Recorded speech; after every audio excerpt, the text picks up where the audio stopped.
Leaf by Sandra Diekman.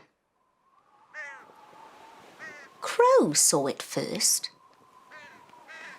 The strange white creature carried upon the dark waves towards the shore. It was unlike anything the animals of the wild wood had seen before. It made its home in the old, overgrown cave on the hill. No one had lived there for as long as they could remember, and no one dared approach now. Stomping around the forest, the creature collected leaves every day. Big leaves and small leaves, round leaves and colourful ones. As he looked around the forest with a searching eye, the animals would flee in fear. They named him Leaf, not only after the creature's odd habit, but because they wanted him to leave. No one, they thought, should have to live in fear. Every day they discussed the stranger, but no one was brave enough to talk to him. One day, Fox called out to the other animals as Leaf burst through the forest. He ran very fast and was covered in hundreds of beautiful leaves. They had never seen anything like it.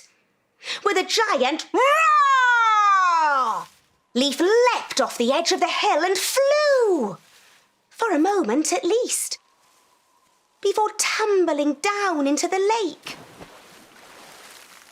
Soaking wet, the beast stomped back to hide once again in the dark cave. A meeting was called to decide what to do about this strange situation. The crows suggested talking to him, but everyone looked to the ground and shook their heads. So they decided nothing, only that they didn't agree. A few days passed, and Leaf burst out of the cave again. This time, he didn't stop running at the hill, but ran all the way through the wild wood to the edge of the great cliff. He jumped off and flew. The sea spat him out just like the day he arrived.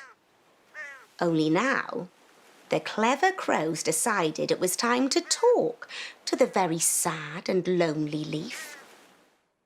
They let him speak, and at last they all listened. Leaf told them how he had drifted over from far across the sea, where the ice was melting. After all, he was only a polar bear wanting to go back to his family. Just someone who wished he could fly back home. How silly they had all been for not talking to him sooner. And so it was decided. The crows would help Leaf and fly him home.